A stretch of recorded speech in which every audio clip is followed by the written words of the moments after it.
Bismillahirrahmanirrahim. Assalamualaikum warahmatullahi wabarakatuh. Para sahabat sekalian, jumpa lagi dengan saya Zulkifli M. Abbas. Kali ini saya berdiskusi dengan salah satu debaters dari saudara kita Kristen atas nama Tri Arsono kalau nggak salah. Materi yang dibahas itu loncat-loncat dikarenakan karena sangat kelihatan tidak ada kesiapan beliau untuk berdiskusi, tetapi mencoba untuk mengundang kita ke grupnya gitu. Nah, kewajiban kita untuk menyampaikan kebenaran itu harus kita tangkap, jangan disia-siakan gitu. Ketika diundang untuk berdiskusi, ya kita layani. Ketika mengangkat sebuah tema, kita jabarkan. Nah, tentu penjabaran kita itu harus berlandaskan kepada dalil-dalil yang mereka ketahui bahwa dalil itu adalah bersumber dari sebuah kitab. Minimal ada data yang bisa teman-teman kita dari seberang ketahui bahwa apa yang kita sebutkan itu bukan asumsi. Nah, para sahabat sekalian, seperti biasa ya, karena kita udah lama sama ya, karena kita sudah sering meng-up materi-materi berulang.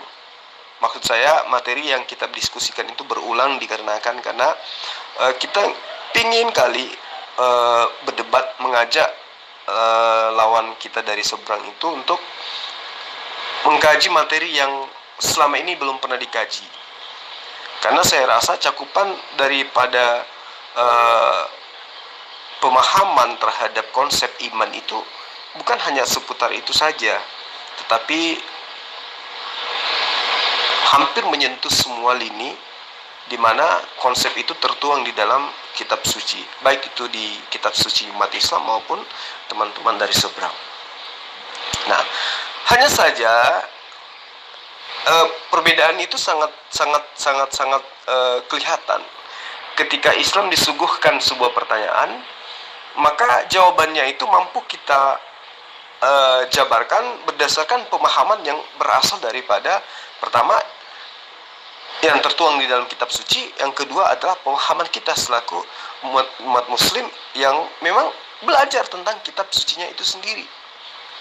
Nah, sebaliknya, ketika kita bertanya atau mengajak teman dari seberang untuk membahas sebuah konsep, ya, itu mereka akan tolak secara halus dengan cara monoton. Jadi yang dibahas itu hanya sekitar ajaran kasih terhadap lalu kemudian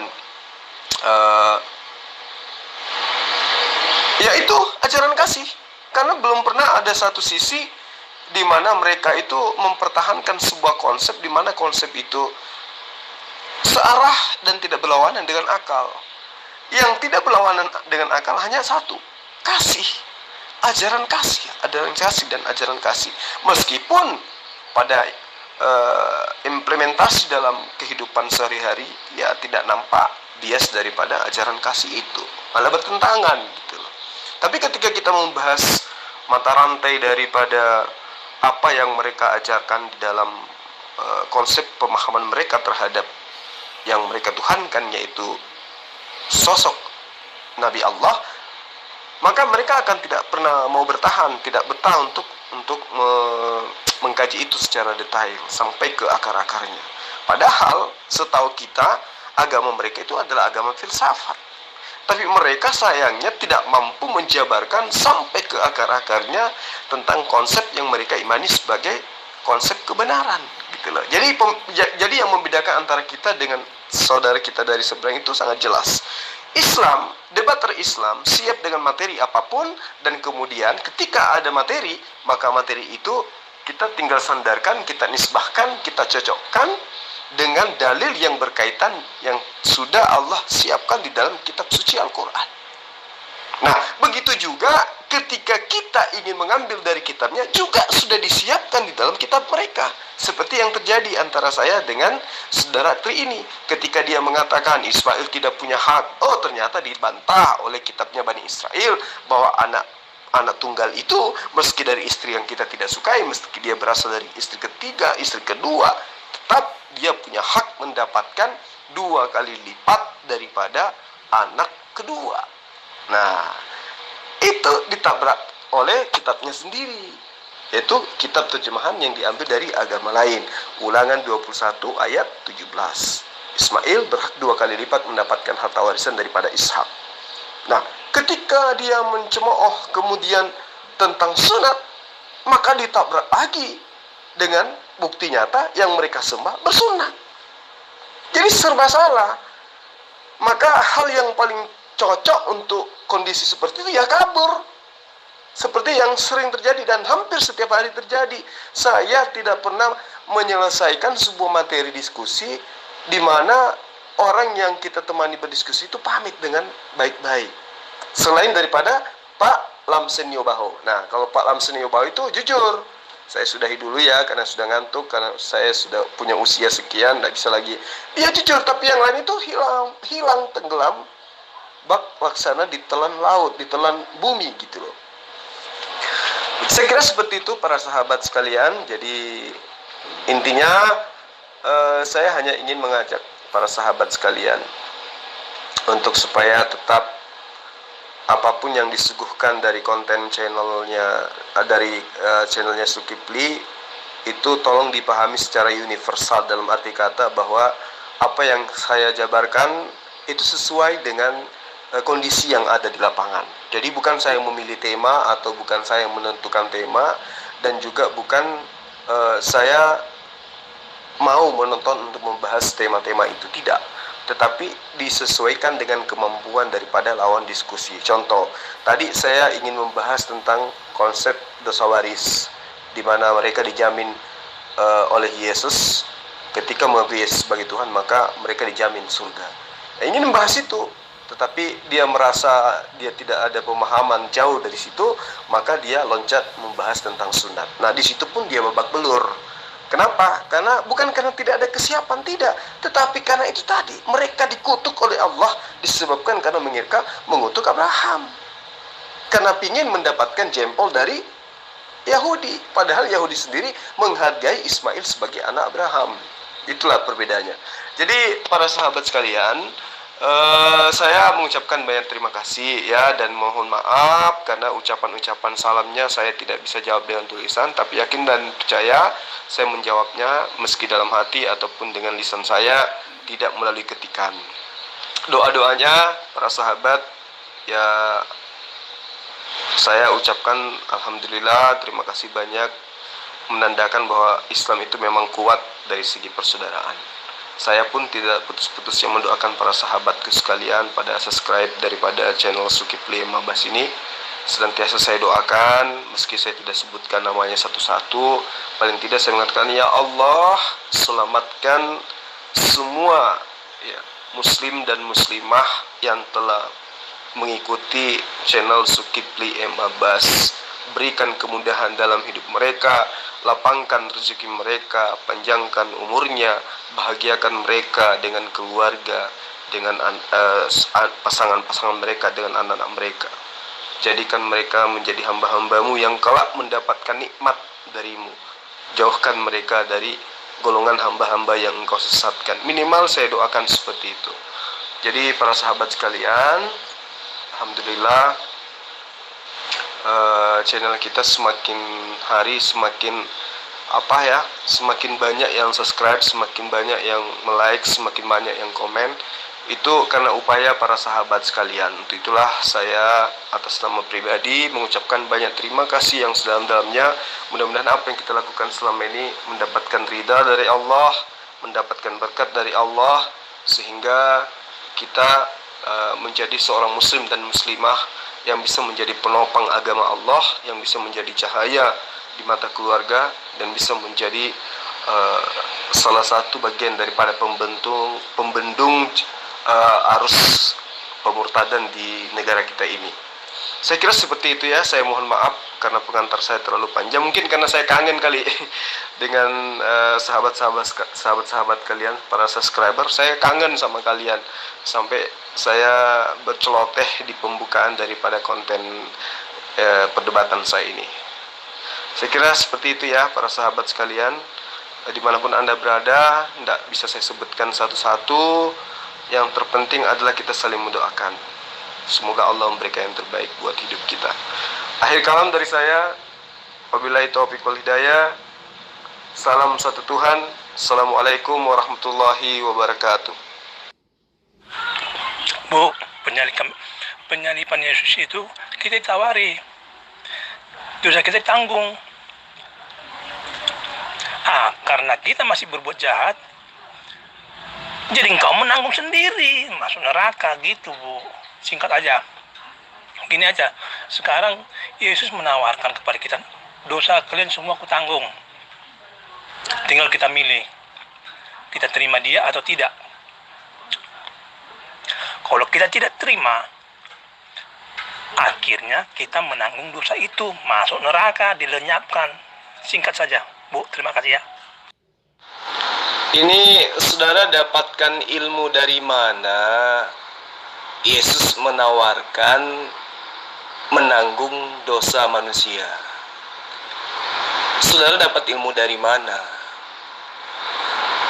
Ya, saya ingin tahu.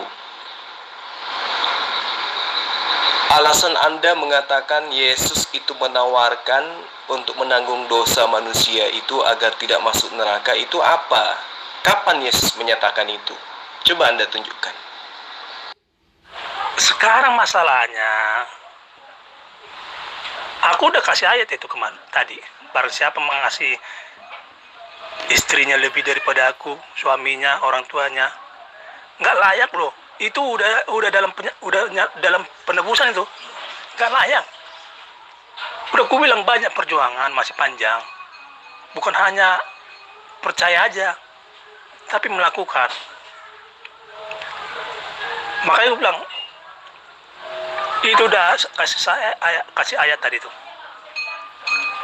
Kalau berbuat dosa, bukan kalau udah berbuat dosa masuk neraka, ya karena gini, ya dia menolak Yesus, tetap dia menolak tawaran. Karena setiap orang yang percaya kepada Yesus akan dikirim roh penghibur, karena kita itu tidak yatim piatu. Jadi makanya Tuhan meninggalkan kita. Roh Kuduslah yang menjaga kita, Roh Kuduslah yang menegur kita, menasihati itu supaya kita tidak berbuat dosa. Masalahnya ketika kita mau berbuat dosa, kadang ragu, kadang bimbang. Jadi akhirnya menang iblis gitu. Kita ikutin arahan iblis. Itu persoalannya. Masih ada roh kedagingan dalam diri kita, dalam dirimu, dalam diriku lah, sehingga kita jadi kalah lagi. Makanya minta ampun. Jadi sungguh sayang sekali kalau ada orang Kristen masuk neraka. Sayang, saya bilang. Dia sudah diselamatkan, tapi tidak dipelihara. Keselamatan itu yang diberikan oleh Yesus kepada dia. Di situ persoalannya. Tidak dipelihara keselamatan. Masalahnya dia main-main. Ya ujung-ujungnya dia yang nanggung dosa. Dia nanggung ke neraka. Itu. Udah bilang ini tawaran, sebuah tawaran. Udahlah aku tanggung hidupmu udah. Nah, begitu ditanggung, goyang dangdut di situ, goyang dompet di situ. Kurang ajar kan? Gitu. Walaupun kurang ajar, ya tinggal dia memilih kok. Kan akibatnya ada, penghakiman, tunggu penghakiman. Gitu, Bu. Ini asumsi. Ini laku di sekolah minggu. Kalau di depan debater muslim, kamu ditertawakan dengan asumsi-asumsi seperti ini. Sekarang kalau Anda itu punya ilmu, jangan menghindar dari saya gitu loh. Ayo hadapi saya, kita diskusi. Ini grup kalian. Saya hadir di sini, diundang untuk berdebat dengan orang yang mumpuni, yang punya ilmu. Nah, saya menganggap Anda itu bisa menggunakan VN, berarti Anda itu merasa diri Anda itu menguasai. Karena ini adalah grup kalian, yang mana grup ini umat Islam diundang untuk diinjilin. Nah, sekarang jangan sampai kebalik, saya nginjilin kamu gitu loh. Untuk itulah kemudian fokus sama saya. Kita bahas tentang ketuhanan Yesus. Kalau memang Yesus itu adalah Tuhan, maka ayo mari kita buktikan. Dia Tuhan atau dia ciptaan Tuhan. Silakan. Oke, diskusi dengan saya. Topik kita masalah sunat dan hukum Taurat ya. Supaya nggak melebar. Silakan, yang mana lebih dulu, sunat dulu? Silakan, katakan pada saya, kenapa aku nggak sunat? Sekarang loncat di masalah sunat ketika keabsahan Yesus sebagai Tuhan, sebagai penebus dosa digugat dari debater Muslim. Ya, itu adalah salah satu sikap yang menandakan tanda-tanda orang yang tidak memiliki ilmu. Ketika ditanyai, melahirkan sebuah asumsi, lalu kemudian balik bertanya. Lagi-lagi masalah sunat. Oke, gak apa-apa. Kenapa Anda tidak bersunat?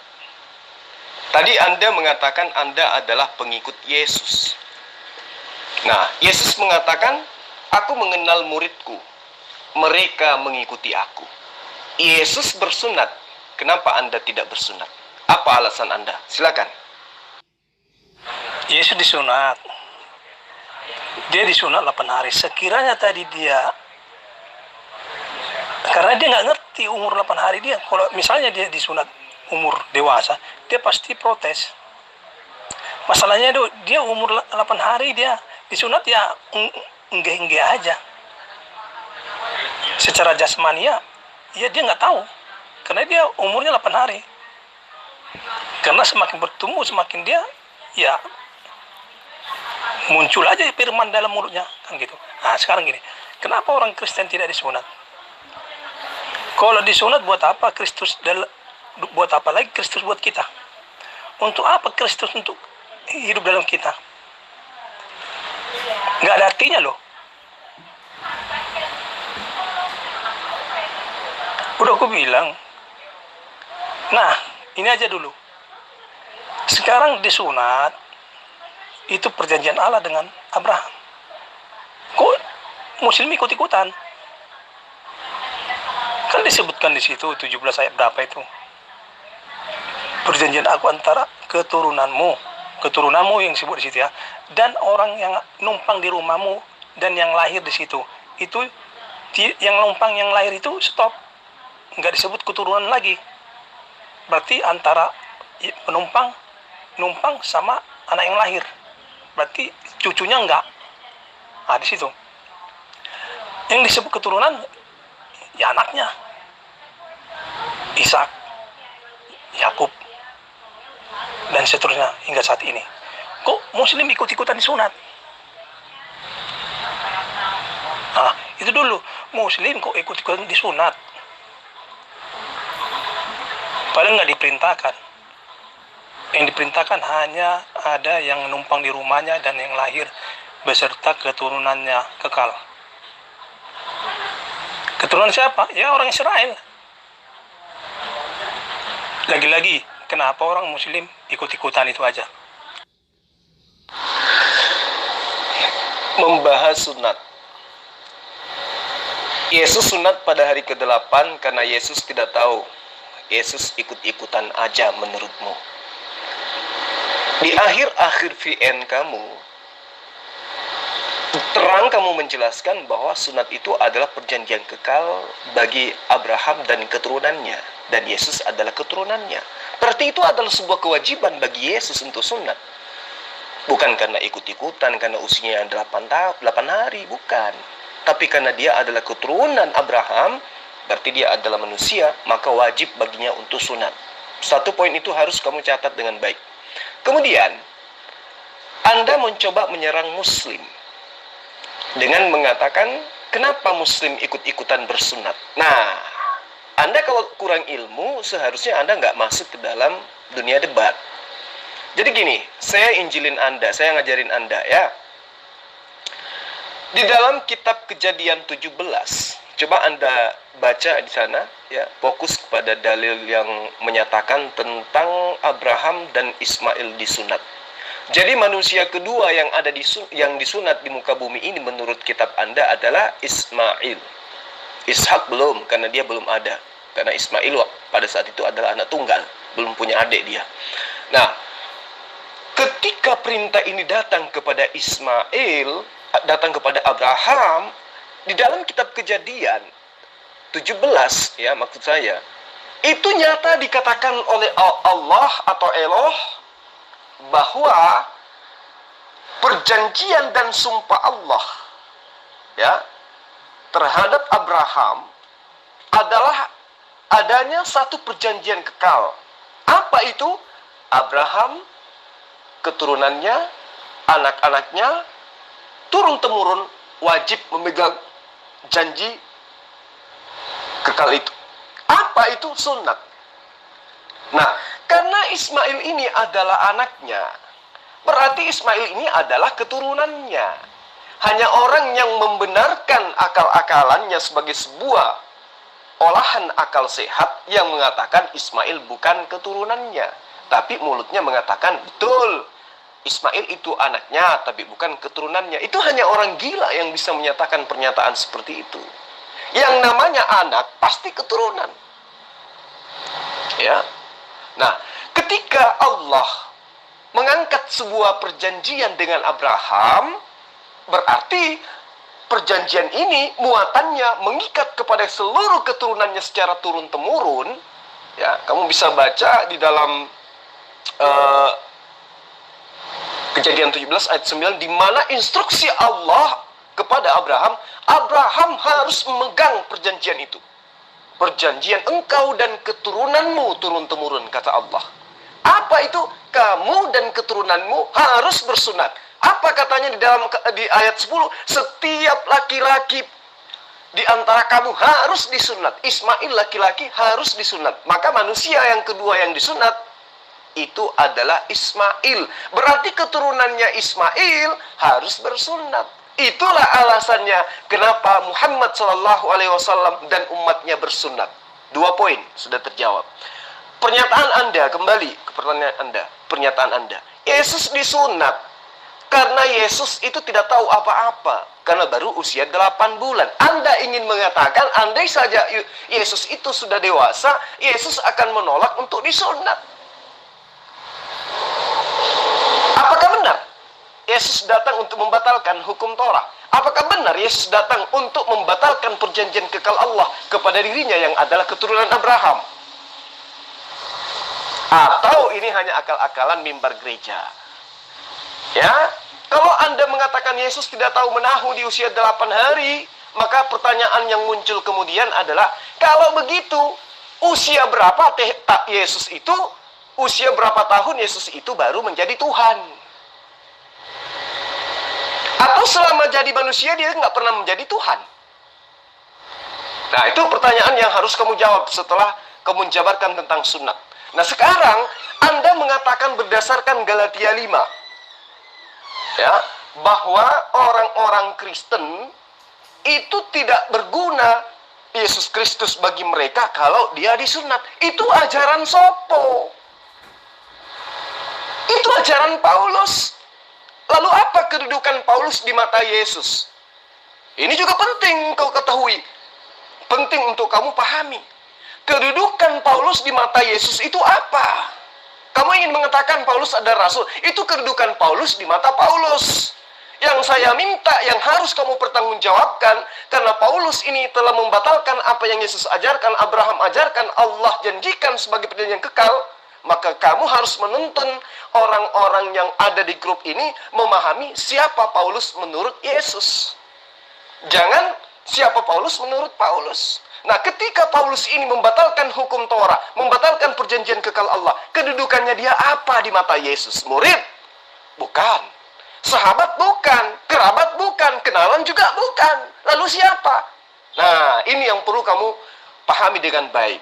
Jadi pertama, ketika engkau mengatakan Yesus disunat karena hanya mengikut adat istiadat, dia tidak tahu menahu karena baru 8 hari, pertanyaan saya, umur berapa tahun?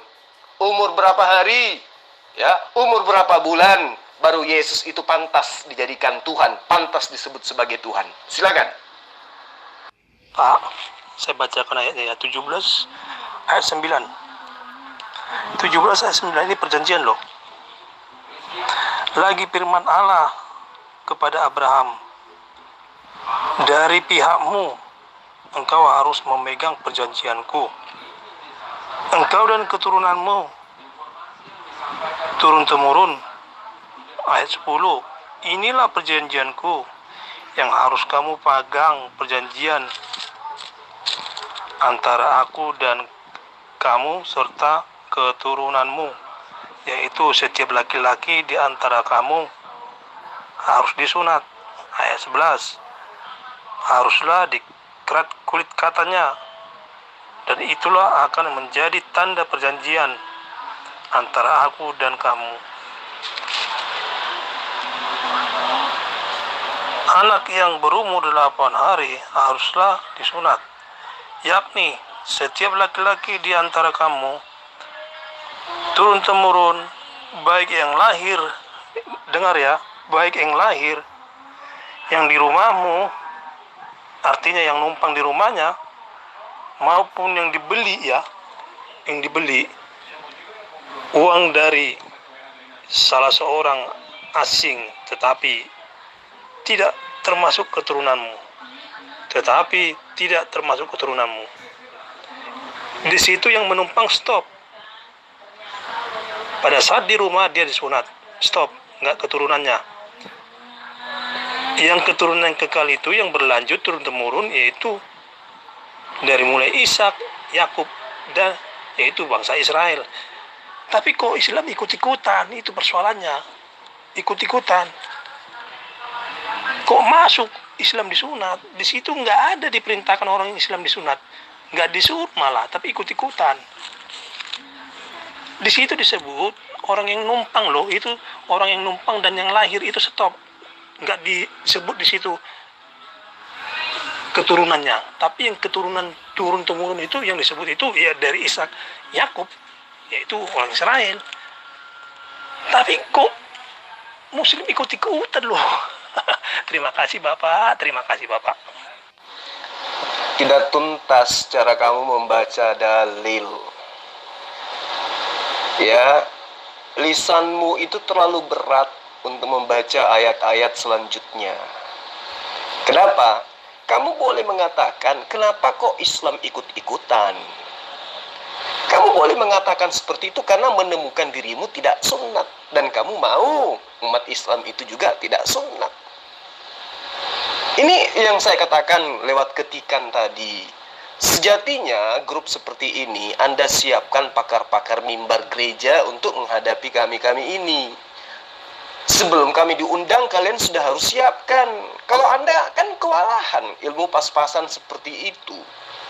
Kenapa saya katakan ilmu pas-pasan? Karena Anda 2020 saat sekarang ini masih juga belum tahu bahwa keturunan Abraham itu termasuk Ismail, karena Ismail adalah anaknya. Tuh, itu yang perlu kamu pahami. Yudaism mengakui Ismail itu adalah anaknya Abraham. Lalu kemudian, ya lagi-lagi saya harus mengajarkan kamu. Kalau kamu katakan anaknya itu pertama adalah Ishak, maka inilah saya katakan lebih berharga mulutnya orang gila yang memang betul-betul sakit daripada Anda yang sehat tapi pura-pura sakit. Gitu loh. Anaknya yang bernama Ishak sebagai anak pertama yang dipanggil untuk bersunat. Ternyata di ayatnya sudah jelas, ayat 22. Setelah itu Abraham memanggil Ismail, anaknya, dan semua orang yang lahir di rumahnya. Di ayat 23-nya dijelaskan, setelah itu, di ayat 22-nya dikatakan gini, setelah selesai berfirman kepada Abraham, ya, maka naiklah malaikat Allah meninggalkan Abraham. Nah, di ayat 23, setelah itu Abraham memanggil Ismail, bukan Ishak yang dipanggil. Kenapa bukan Ishak? Karena Ishak belum ada. Berarti posisi anak tunggal adalah Ismail. Karena Ismail ada lebih awal daripada Ishak. Berarti anak pertamanya adalah Ismail. Anak tunggalnya adalah Ismail. Yang dipanggil untuk bersunat adalah Ismail. Itu jelas di dalam kitab Kejadian ayat 23 dari bab 17. Setelah itu Abraham memanggil Ismail anaknya dan semua orang yang lahir di rumahnya. Nah, yang perlu kamu perhatikan di sini adalah ayat 17-nya. Dan orang yang tidak disunat, yakni laki-laki yang tidak dikerat kulit kelaminnya, maka orang itu harus dilenyapkan di antara orang-orang sebangsanya. Ia telah mengingkari perjanjianku. Jadi kalau kamu ingin menegakkan ini, ya, maka ini ayat luar biasa nih. Orang-orang yang tidak disunat harus dilenyapkan di antara orang-orang sebangsanya. Ya, cukup kamu yang membahasakan apa maksud daripada ayat ini. Jadi kembali kepada Islam. Islam itu bersunat karena itu adalah perintah. Kalau kamu tidak percaya kepada kejadian ini, bahwa kitab Kejadian ini Ismail adalah anak atau keturunan daripada Abraham, sehingga Abraham memanggilnya untuk bersunat bersama dengan dirinya dan orang-orang yang ada di rumahnya, maka minimal kamu pernah baca terjemahan Quran bahwa Rasulullah Muhammad SAW yang adalah keturunan Ismail diperintahkan untuk mengikuti ajaran Abraham. Apa ajaran Abraham itu? Salah satunya adalah sunnah. Itu tidak bisa kamu pungkiri. Ketika Allah memerintahkan Muhammad SAW untuk ikutlah kamu kepada ajaran Abraham yang lurus, agama Abraham yang lurus, berarti mau tidak mau Rasulullah Muhammad SAW harus mengikuti sunnat. Kenapa? Karena ajaran agama, ajaran syariat, perintah Allah kepada Abraham itu adalah perintah agama. Nah, salah satunya adalah perjanjian kekal berupa sunnat. Maka tidak bisa ditawar-tawar, Rasulullah Muhammad SAW pasti disunat. Bah, pertanyaan saya kemudian, siapa Paulus yang telah membatalkan hukum perjanjian kekal Allah antara Abraham keturunannya secara turun-temurun? Siapa Paulus ini? Dan kedua, ketika Anda mengatakan Yesus usia 8 hari disunat karena dia tidak tahu apa-apa, sekarang usia berapa Yesus pantas disebut Tuhan? Silakan.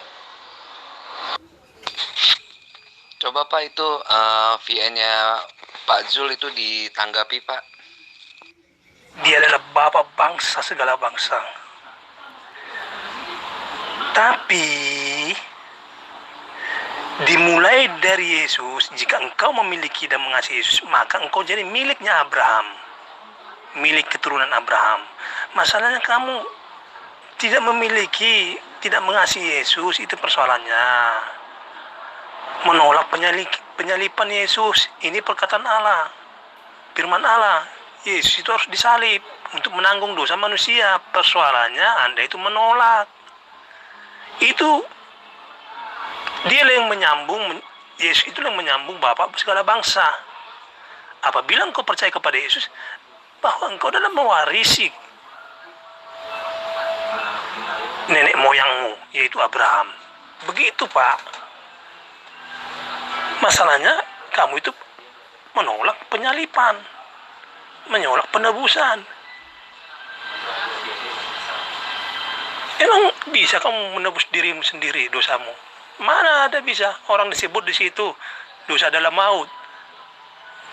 Tak paham nggak dosa adalah maut? Dosa yang mati, tapi karena masih ada Tuhan Yesus, maka kita masih hidup, masih hidup. Kalau nggak ada penyalipan dulu, dunia ini udah nggak ada, habis. Kemarahan Tuhan ditumpahkan kepada Yesus. Itulah kemarahan Tuhan itu ditumpahkan kepada Yesus. Bicara pasarannya, kemarahan Tuhan itu aturannya kita udah mati, tapi kemarahannya itu ditumpahkan, dihambat. Udahlah, aku yang nanggung itu. biar aja lah aku yang mati. Begitu bahasa pasarannya. Begitu masalahnya, engkau menolak penebusan, menolak penyalipan. Sehingga engkau tidak memiliki warisan dari nenek moyangmu, yaitu Abraham. Tidak akan pernah memiliki. Berkat pun tidak akan mengalir kepada Anda, karena berkat-berkat itu ditujukan kepada keturunan Abraham. Tapi karena engkau tidak mengasihi Yesus, berkat itu tidak mengalir, hanya meminta-minta bangun masjid, tengah jalan minta sumbangan. Nggak akan ada berkat, Pak. Nggak ada berkat. Kutuk menjadi berkat. Makanya terkutuklah orang yang salim. Itu disebut kita itu terkutuk, tapi menjadi berkat karena Tuhan sudah mati. Amin, Pak.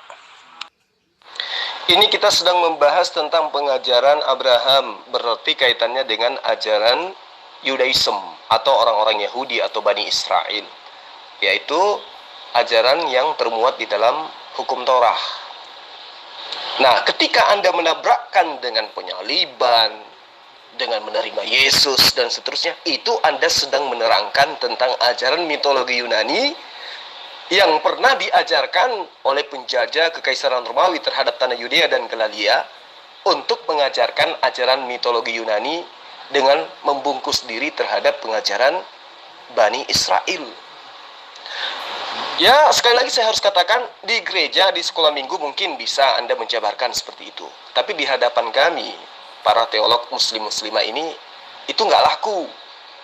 Ajaran mitologi Yunani yang dibungkus dengan mengambil terjemahan kitabnya Bani Israel, kemudian digenapi dengan mendudukkan paham Plato atau Apollo yang datang dalam rupa manusia berupa Plato, itu tidak berguna. Anda ingin menjajakan Yesus itu dengan mengasihi Yesus, artinya harus mengikuti Yesus. Tetapi Anda sunat aja kagak. Nah, Anda mengatakan, oh, sunat itu bukan ajaran Yesus, sehingga kami tidak bersunat. Lah, buktinya Yesus disunat pada hari ke-8. Anda berkilah, oh itu Yesus tidak tahu menahu. Tetapi Anda mencoba untuk mengutip Kejadian 17, di mana sunat itu adalah perjanjian kekal Allah terhadap Bani Israel dan keturunannya, terhadap Bani Ismail dan keturunannya secara turun-temurun. Nah, Yesus masuk dalam kategori mana? Keturunan Abraham dari sisi Ishak. Berarti sadar atau tidak sadar, Yesus terikat oleh perjanjian kekal Allah. Karena dia adalah keturunan daripada Abraham. Begitu juga Muhammad SAW. Mau tidak mau, dia diikat oleh perjanjian kekal Allah terhadap buyutnya Nabi Abraham alaihissalam. Nah, sekarang Anda mengatakan, kalau Anda mengasihi Yesus, Anda akan mengikuti Yesus. Sekarang Anda menyembah Yesus, itu Anda mengikuti siapa? Anda tidak sunat, Anda mengikuti siapa? Anda jingkrak-jingkrak di rumah ibadahnya Anda, itu ikut siapa? Anda ibadah hari Minggu, itu ikut siapa? Anda makan babi, itu ikut siapa? Apa yang ada di dalam kubu pengajaran Kristen yang murni berasal dari Yesus? Ada? Nggak ada. Kitab Anda yang di kanon itu bukan kitabnya Yesus. Anda kitabkan, apa pernah Yesus mengajarkan? Paulus itu bukan murid Yesus. Anda rasulkan, apa Yesus pernah mengajarkan? Tidak. Jadi apa yang ada pada diri Anda yang berasal dari mimbar gereja, keluar daripada konteks dan teks daripada pengajaran para nabi yang ada di Bani Israel sana, karena kamu tidak akan mungkin bisa menerima kalau saya menjabarkan Al-Quran, maka itu cukup kamu ajarkan di internalnya kamu. Kalau di hadapan kita, di hadapan teolog muslim-muslimah, kamu akan babak belur jadinya. Makanya muncul pertanyaan, ketika Anda mengatakan Yesus disunat karena Yesus tidak tahu menahu karena usianya masih 8 hari, maka pertanyaan yang menggelitik yang harus kamu jawab, lalu umur berapa tahun Yesus itu pantas disebut sebagai Tuhan? Sampai sekarang jangankan menjawab, mendengarkan VN saya saja tidak. Padahal nama grupnya keren loh, Debater Kristen Militan. Itu sangat luar biasa. Harusnya Anda mempersiapkan pagar mimbar gereja sebelum mengundang kami-kami. Gitu loh Mas Bro. Yang resmi, semua juga tahu. Adat Jawa Barat, adat Banten, adat Papua, adat Sulawesi, adat Nias, adat Medan. Yang sah itu istri pertama. Yang sah itu istri pertama. Tentang hal dunia ini loh, tahu tentang seperti itu. Apalagi Tuhan, orang sudah dia menyatakan yang sah itu adalah dari Sarah. Itu tidak disahkan, si Hagar tidak disahkan karena dia Abraham yang meminta kawin. Itu pun disuruh-suruh si Sarah, bukan diperintah Allah. Cuman karena Abraham aja nggak sabar, makanya dia mengambil hambanya. Coba dia sabar, dia tambah melimpah berkat. Begitu Pak. Jadi saya ulang lagi, orang Banten, orang Papua, orang Medan, orang Sulawesi, orang Manado, orang NTB, NTT, apalagi orang Timur Leste, Timur Timur, Timur Tengah. Istri saya itu yang pertama. Istri saya itu yang pertama. Jadi dialah yang mewakili, dialah yang mewarisi harta bapaknya. Paham kan Pak? Terima kasih. Itu internal kalian. Itu internal kalian. Itu tidak dianut oleh ajaran Bani Israel dan Bani Ismail. Catat itu baik-baik. Itu pun kamu mengambil kaidah itu dari pengajaran Paulus. Ya. Jadi gini, saya ingin mengajarkan kamu. Ketika kamu menjadikan Yesus itu acuan di dalam beragama, maka tolong gunakan akal sehatmu dan tinggalkan ajaran yang mengajarkan akal sehatmu itu beku. Kamu katakan yang sah itu hanya istri pertama, istri kedua tidak sah.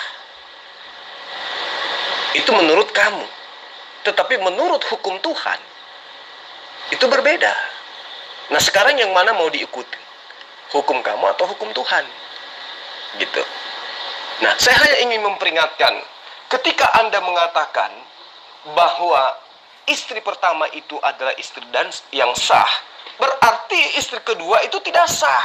Menggaulinya berarti melakukan pencabulan. Menggaulinya berarti melakukan sesuatu yang diharamkan, yaitu zina. Itu dengan kata lain, Anda sedang menuduh, Anda sedang mengutuk Abraham. Karena Abraham melakukan persinahan, sehingga lahir anak yang tidak diinginkan. Sehingga kedudukan ini mendudukkan Abraham sebagai pesina. Kedudukan ini membuat Abraham menjadi bapak dari anak haram. Berarti secara tidak langsung Anda mengutuk Abraham. Nah, coba Anda perhatikan Kejadian 12 ayat 3. Apa kata Allah, penegasan Allah kepada Abraham? Wahai Abraham, ingat, aku akan mengutuk siapapun yang mengutuk engkau Abraham. Kejadian 12 ayat 3. Kamu secara tidak langsung telah mengutuk Abraham dengan mengatakan dia beristri dengan wanita yang tidak disukai. Dia tidak sabaran, dia mengambil budak. Padahal Hajar itu bukan budak, dia adalah putri raja dari Mesir. Justru yang budak itu siapa? Ya, Mesir tidak pernah diperbudak. Yang pernah diperbudak itu Israel. Diperbudak oleh siapa? Mesir. Berarti Hagar pernah memperbudak orang Israel. Itu yang perlu kamu pahami kalau Anda ingin belajar sejarah dengan baik dan lurus. Jadi Kejadian 12 ayat 3 itu menampar Anda. Ketika Anda mengatakan Abraham melakukan persinahan, memiliki anak dari hasil perbuatan cabul, berarti Anda mengutuk Abraham. Wajar kemudian ketika Anda hanya menjadi umat terjemahan, tidak bisa mengetahui akan kebenaran, gitu loh. Kan kasihan sekali. Anda mengutuk Ismail, bukan dia anak tunggal, bukan dia mendapat harta warisan. Dia tidak berhak duduk sebagai pemegang waris dari orang tuanya. Padahal Ulangan 21 ayat 17, kalau kamu mengimani itu adalah firman Tuhan, meskipun hanya terjemahan, pahamilah dengan baik bahwa anak laki-laki pertama dari istri yang tidak dicintainya sekalipun atau istri kedua tapi anak pertama, maka dia mendapatkan warisan 2 kali lipat dibandingkan anak yang lain, meskipun dari istri yang dicintai dan anak pertama ini tidak dicintai. Itu jelas, itu kaidahnya ada. Jadi Ismail berhak mendapatkan 2 kali lipat warisan dari orang tuanya dibandingkan Ishak berdasarkan Ulangan 21 ayat 17. Jadi kamu jangan mengada-ngada. Karena berbicara mengenai syariat, Anda akan ditabrak dengan kitabnya Bani Israel.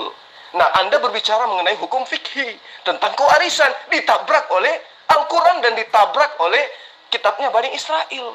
Gitu loh. Nah, sekarang Anda berbicara tentang hukum waris, tentang siapa yang berhak untuk mendapatkan.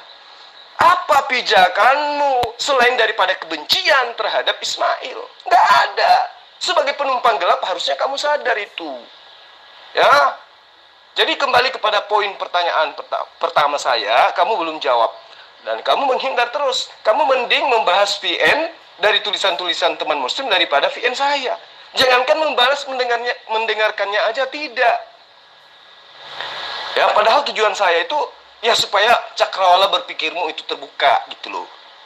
Diundangnya saya di sini itu berarti teman-teman Kristen sudah siap menerima pengajaran. Kalau ada yang tidak sesuai dengan pemahaman kalian, bantah dengan dalil.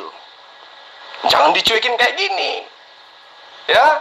Jadi yang kamu harus tahu, Ismail mendapatkan hak 2 kali lipat daripada Ishak.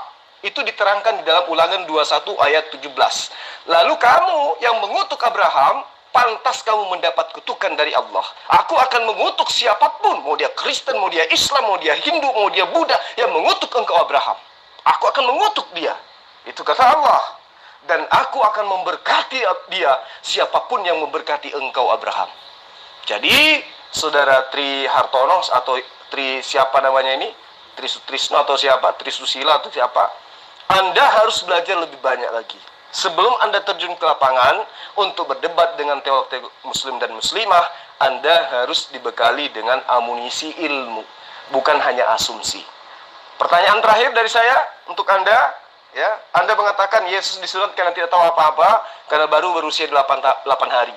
Pertanyaan saya, kapan Yesus itu sudah bisa dianggap menjadi Tuhan? Usia berapa tahun? Silakan. Oke, para sahabat sekalian, karena siapa tadi?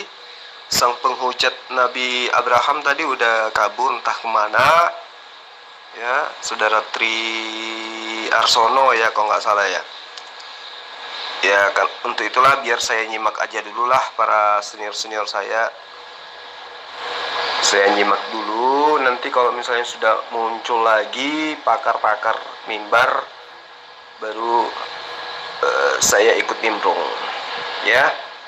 Karena di sini hanya ada Pak Wamran, ada siapa? Putri Siloam, siapa lagi? Ada Carlos, kemudian Karol Auko. Saya menganggap orang-orang ini orang tidak berkompeten untuk diajak berdiskusi. Maksud saya, paparan-paparannya dan ilmunya itu aja mutar-mutar. Jadi sebentar ini saya nunggu dulu, mana tahu ada yang cerdas dari pihak sebelah, baru kita lanjut. Oke, para sahabat sekalian yang ada di grup debater Kristen militan ini, salam satu Tuhan dari saya. Assalamualaikum warahmatullahi wabarakatuh.